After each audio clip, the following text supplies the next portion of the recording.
The ego is the system that runs your sense of self. It is made out of thought patterns, emotions, and behavioral loops, and the stories that try to hold it all together. Left unchecked, it creates endless existential searching, chronic disconnection, and the persistent sense that something is wrong. The goal of my videos is clarity, to see your identity and its contradictions for what they are, named precisely, to finally understand what it is that we're all running away from. Are you aware of how many people are constantly trying to change their own life when their entire life is unfolding through causes and conditionings they did not choose? You did not choose your biology, your family, your culture, your trauma, your habits, your karma, your social forces, your prior actions, what feels like free choices to you from like an objective viewpoint. Like if you were to look at yourself like a zoo animal from the outside, like an alien watching what is happening on this planet, it would be very obvious that there's no control in play here. From the outside world, looking at an object, it becomes clear that the object has like their own like function and their own system. If you look at an animal, you don't describe this feeling of free will to the animal. It is still an agent and it can move according to its own will, so to say, but you understand it is made out of impulses and, if affected by its past, conditionings. So why do we humans feel this need to assert our own freedom instead of accepting that to a very real extent, our entire existence has already been predetermined? What is so hard to accept about this is that the ego hates the idea that it has no control. It really wants to cling on to a notion of free will. And you can find some notion of free will at the end of the road, but it has nothing to do with this ego-driven fantasy of free will. The universe has already so many conditions that brought it to this place that it is right now. In order for you to claim you have some sort of free will independent of those conditions is very anti-science and very anti-physics. Before you even made a choice, all what has brought this cultural, social, nervous system, memory situation of your life kind of started with the Big Bang, or whatever caused the Big Bang in the first place, or the creation of the universe. And each little atom was like a stone that rolled into, our current circumstances. And if you look at another person, depending on, how you structure your own sense of, feeling of agency, you might judge others hard if they don't do exactly how you envision they should be acting. Or you also have like a more free-flowing attitude and you understand everybody is a consequence of their own past and their own conditions. And then you might, also be less hard on them. But even if you look at reality in this way, it is still very common to be very hard on yourself and believe that you should be somewhere else and should already have done, something more meaningful with your life. And then there's this personal narrative always going on of personal failure and inadequacy instead of, surrendering to the real possibility that none of it has been your fault. Karma is really cause and effect. And the way to describe how karma works is through inertia and momentum. Every little action that you do leaves a groove, like a pattern of just physical structuring and patterning that repeats itself and carves basically a sort of pathway within the stone pavement that makes it so that water flows easier through these pathways, which makes it so that you are likely addicted to a ton of stuff. Society and people know how to manipulate these carved pathways. And they make you feel like you are forced to do something because you should do something. And if this has been done very cleverly, you yourself believe that this is something you should do, and you don't even know where this should is coming from. You believe that this should is a sincere want, but in actuality, it is just a should that is so deeply ingrained in why you are not good enough that you're constantly battling against it. And eventually, if you look at the entire system of accumulated habits of everybody and everything, then seeing or feeling that reality is more like a sense of destiny playing out starts to make a lot of sense, especially if you put yourself out of the picture. If you think about all of human history, how much control did you have about any of it? None, right? Because you were not there. And even if you are there right here, right now, how much influence do you really have of everything unfolding, of other people's actions? It is so minuscule that it might as well be nothing. But it is not nothing, is it? What you call free will is really the reaction to a process that has begun a long time ago. And now you are conscious of the causes and conditionings causing that action. And then when you are in alignment, like when your will aligns with the causes and conditionings causing the action, you call that free will. Because you want something, what happens or what you can do aligns with what you want, and therefore you feel freedom. There's no internal conflict or, contradiction in your own system. The body's intelligence is aligned with the mental intelligence. This is one of the hardest aspects of spirituality because most people try to use spirituality to get to this place, but then they miss the entire point that in order to truly get to this place, you need to dissolve your need to get to this place first. Because if everything is causes and conditionings and your sense of egoic control is an illusion, then you must let go of the sense of egoic control in order to merge with the causes and conditionings naturally, so that you don't create internal conflicts. So you kind of must give up the sense of free will, because the free will that the ego imagines is misguided. It is fueled by egoic vanity, a need for validation, a need for control, so that other people reflect a world that you want to see and not the world that actually is there. Karma, in that sense, is the universe remembering. It is not a moral kind of punishment, but it functions somewhat in a similar way, in that if people cause suffering to others, we are trapped in a cycle of more and more suffering.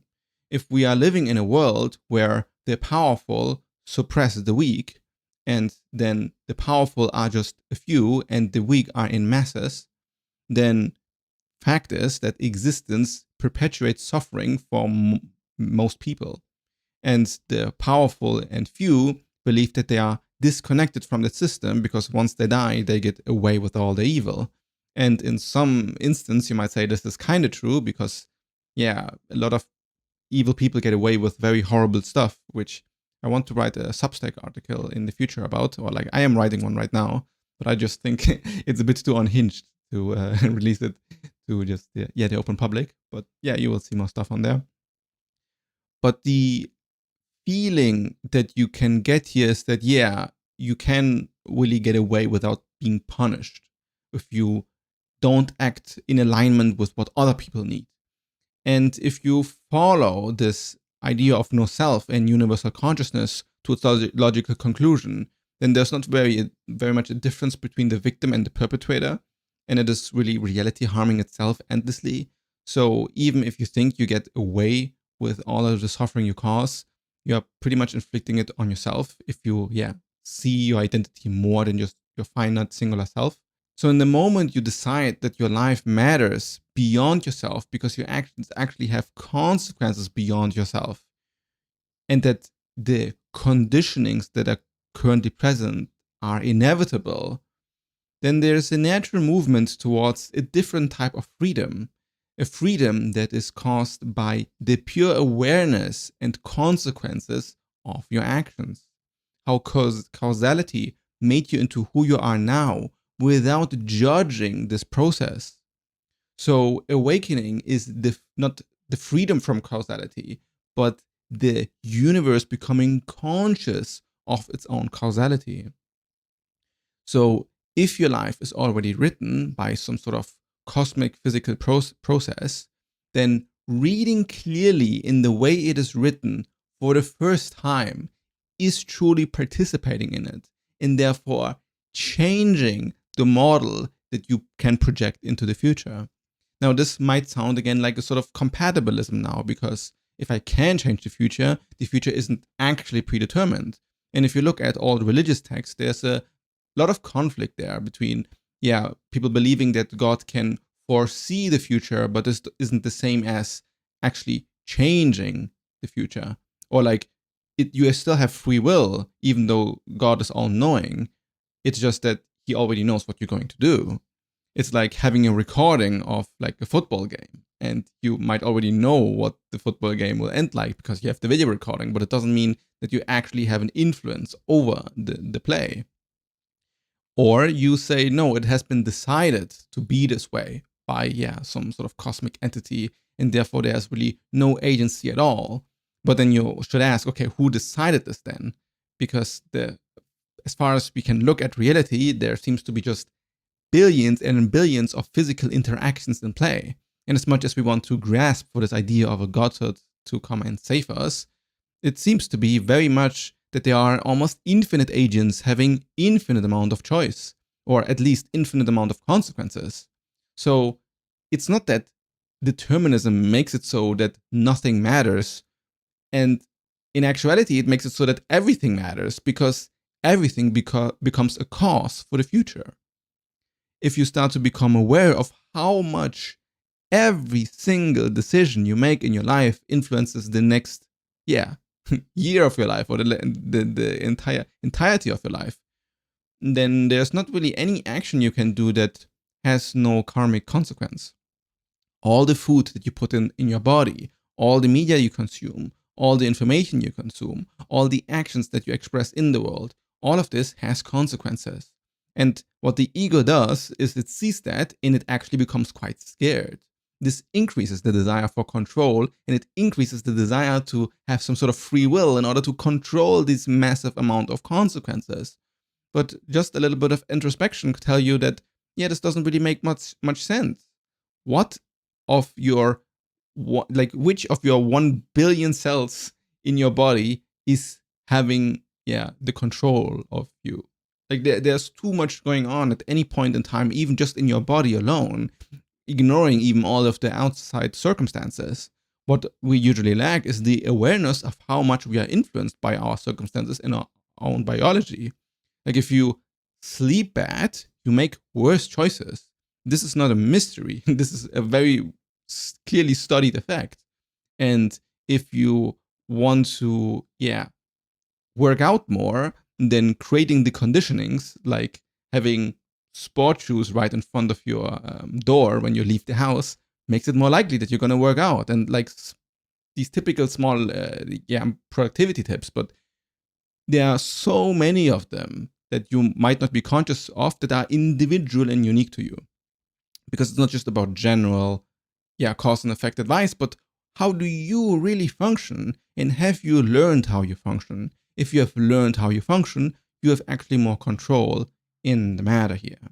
And even then, there will be loops that you will find yourself in that you'll not escape so easily, that you kind of must surrender to, because this is just how you have currently be built. And I cannot express to you how many people have like this problem with themselves that they don't do what they actually want. And on one hand, there is a lack of wisdom there, where you are not aware of what you actually want, and you should probably become in closer contact with this so that you align.